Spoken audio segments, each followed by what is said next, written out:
Welcome, settle in now. Let the day soften around you as we drift back, far back, to the warm, sun-baked lands between the Tigris and Euphrates rivers. Thousands of years ago, to a time of slow rivers, fertile fields, and the quiet, rhythmic task of keeping count. This is not a story of kings or battles, but of the soft, steady hum of daily life, of clay, water, and careful marks. Imagine the gentle pressure of fingers shaping earth, the whisper of a reed stylus, the patient recording of harvests, sheep, jars of oil. It was a world built on careful accounting, a world remembered. One soft impression at a time. Let your breathing slow, match the pace of the ancient scribe. Feel the warmth of the sun. Hear the distant lap of river water, and the soft murmur of the city, drifting into the gentle art of Mesopotamian clay tablet accounting. Imagine the first light of dawn, pale gold spilling over the flat, fertile plains. The air is still cool, carrying the damp scent of the river and the rich, earthy smell of the irrigated fields. Dew glistens, briefly, on reeds at the water's edge, before the sun climbs higher. In the quiet courtyards of temples, palaces, or the larger merchant houses, the day begins, not with clamor, but with a quiet gathering of simple things. Water, drawn fresh, cool, and clear from the deep, stone-lined well, or the nearby canal, carried in sturdy, wide-mouthed jars. And clay, not just any clay, but the good, fine clay, washed down by the great rivers, gathered carefully from specific banks, where it's settled, pure, smooth, and perfect. For holding a memory, a scribe, perhaps, sits cross-legged on a woven mat, under the shade of a date palm, or within the cool, thick walls of a storeroom. His hands, capable and sure, reach for a lump of this damp, cool earth. It feels heavy, cool, yielding. In his palms, there's a quiet satisfaction. In the texture, smooth, with just the faintest grit. He begins, not with writing, but with shaping, kneading the clay, gently, firmly, pressing out any tiny air bubbles that might crack the tablet later. It's a rhythm, press, fold, turn, press, fold, turn, a rhythm as old as the rivers themselves. He works it until it becomes pliable, smooth, like thick cream, ready to hold the story of grain, or wool, or copper ingots. Now, he takes a portion, not too large, not too small, perhaps the size of his palm, or a little larger, depending on what needs recording. He rolls it gently between his hands, forming a thick, slightly flattened ball. Then, with steady, unhurried pressure, he presses it down onto a smooth stone surface, or perhaps a worn wooden board, flattening it into an oval or a rectangle about the thickness of your finger. The surface, now, is ready, smooth, damp, receptive. He might smooth the edges with a damp fingertip, rounding them softly, ensuring no sharp corners to crumble away. This tablet, this humble piece of earth, is about to become a record, a contract, a receipt, a list, a tiny piece of civilization's ledger. Lies his most important tool. Not a sword, not a scepter, but a simple reed, a piece of river cane, cut straight and dried in the sun until it is hard.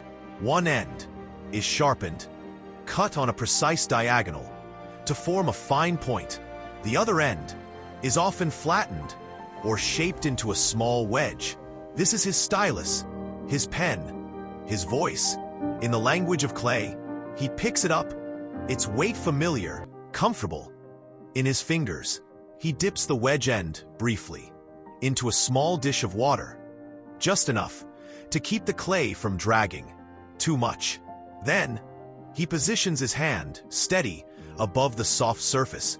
The first mark is often the date, a pressing need, even then, to know. When he doesn't draw, he presses. He holds the stylus, tilted, and pushes the wedge end firmly, straight down, into the clay. Thup. A soft sound, barely audible, lifting it straight up. Leaves behind a clean, deep, triangular impression, like a tiny arrowhead pointing upwards.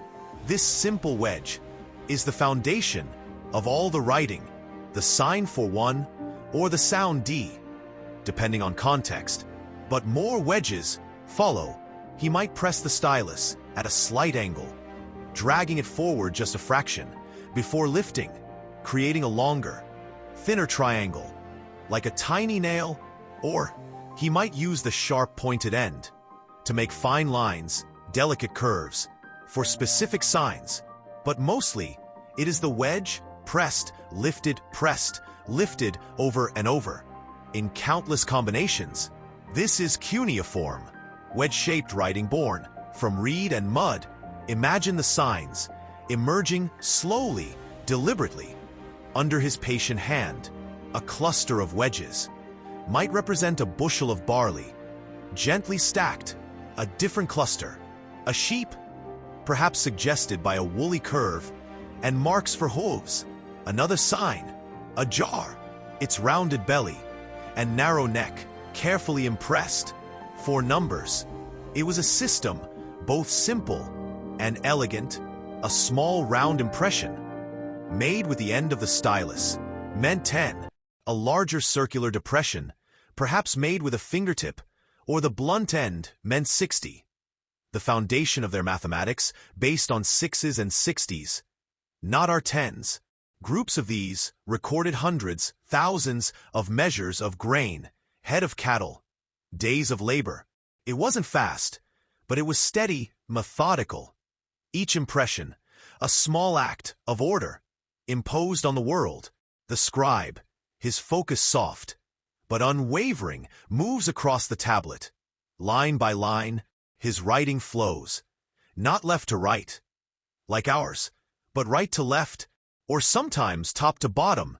In neat columns, the signs crowd together, compact, efficient, telling their story of a delivery.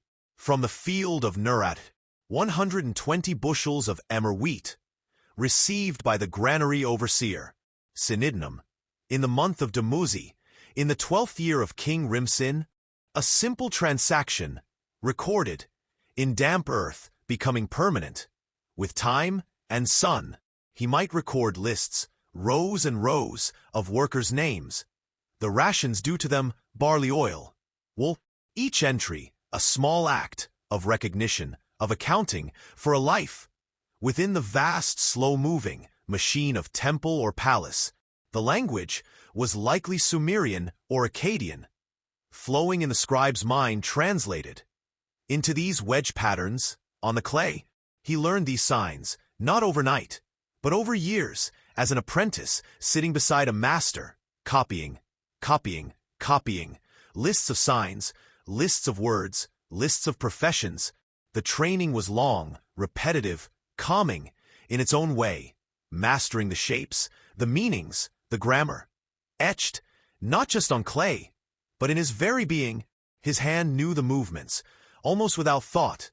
The press, the angle, the lift, becoming a soothing, automatic rhythm, like the steady beat of a slow drum. As he works, the sun climbs, warming the air. The damp clay begins, ever so slightly, to lose its sheen, to firm up around the edges. He works carefully, not pressing too deeply. As the clay sets, lest it crack, he might pause to re-moisten a section with a damp cloth or his fingertip, dipped in water, keeping the surface receptive to the stylus.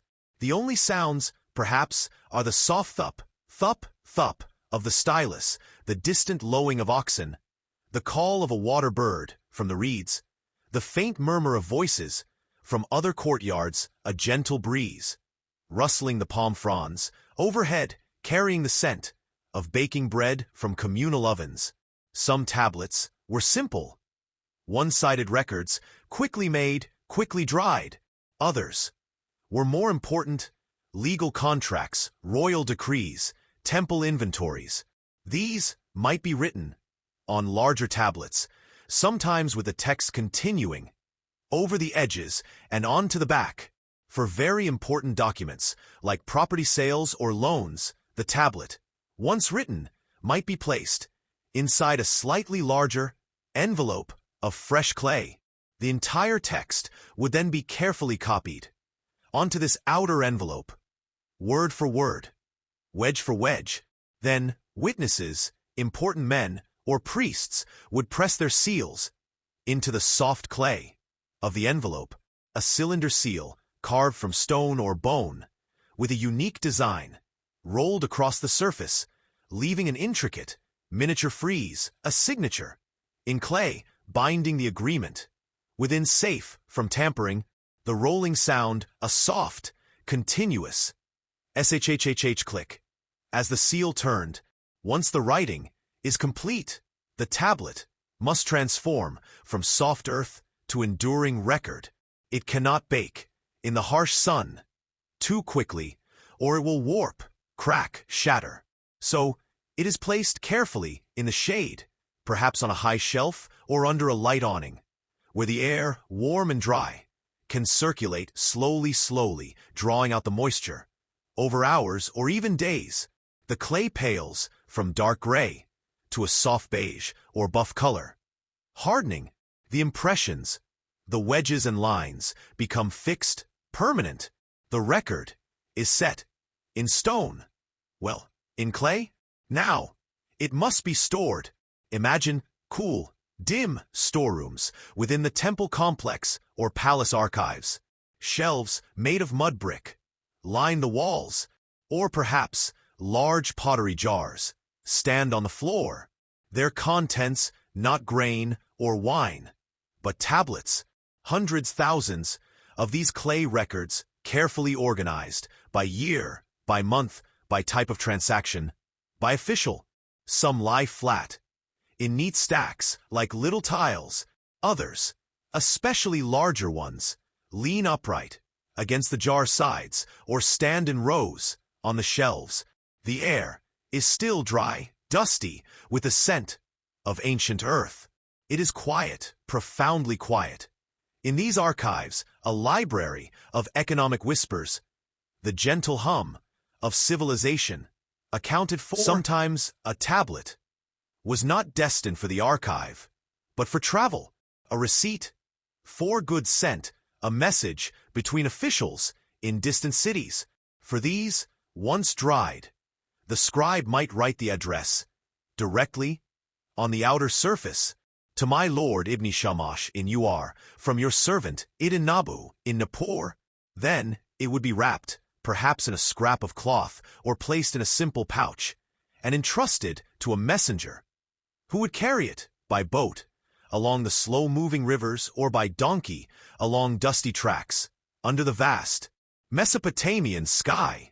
A small piece of order, moving slowly across the land. Imagine the sheer, quiet volume of this work, day after day, season after season, year after year, generation after generation. Scribe sat, kneading clay, pressing reeds, recording the barley harvest, the wool sheared, the fish caught, the rations distributed, the taxes paid, the temple offerings received. It built up, layer upon layer, like the silt of the rivers, creating a vast, undramatic, but utterly essential foundation for everything else. The grand temples, the ziggurats reaching for the sky, the powerful kings, the complex laws, all rested on this bedrock of careful, patient accounting recorded in humble clay. It was a life of quiet observation, of meticulous detail. The scribe knew the exact difference between first-quality sesame oil and second quality. He knew the going rate for copper in the market. He knew the yield of a field after a good flood or a poor one. His world was measured, counted, recorded in tiny wedges. It offered a sense of order, of control, in a world where the rivers could flood, crops could fail, and kings could rise and fall. The tablet, once dry, was fixed, unchanging, a small island of permanence in the flowing river of time. So, As the sun begins its slow descent over the Euphrates, painting the sky in soft hues of apricot and lavender, the scribe might lay down his stylus. His tablet, perhaps, is drying now in the gentle afternoon warmth, the impressions firming, becoming history. His work for the day is done, the lists, the counts, the careful wedges, all pressed into the cool clay. A simple record of a day's transactions in a world long vanished but remembered in earth and patience. Feel the warmth of that setting sun on your own skin. Imagine the quiet settling over the city, the distant sounds softening into the evening hush, the scent of dust and river and cooling earth, the rhythm of the stylus pressing, lifting, pressing, lifting, echoes softly in your mind, a gentle, repetitive, soothing pulse. Let your thoughts drift like a reed boat on the calm river, carried by the slow current of time. Feel the weight of your own body settling like clay, finding its form in the softness of rest. The numbers fade, the lists blur, leaving only the quiet, the warmth, the deep, peaceful darkness of the ancient night settling over the land and over you, drifting deeper, deeper, safe and counted among the stars. Rest now. Rest,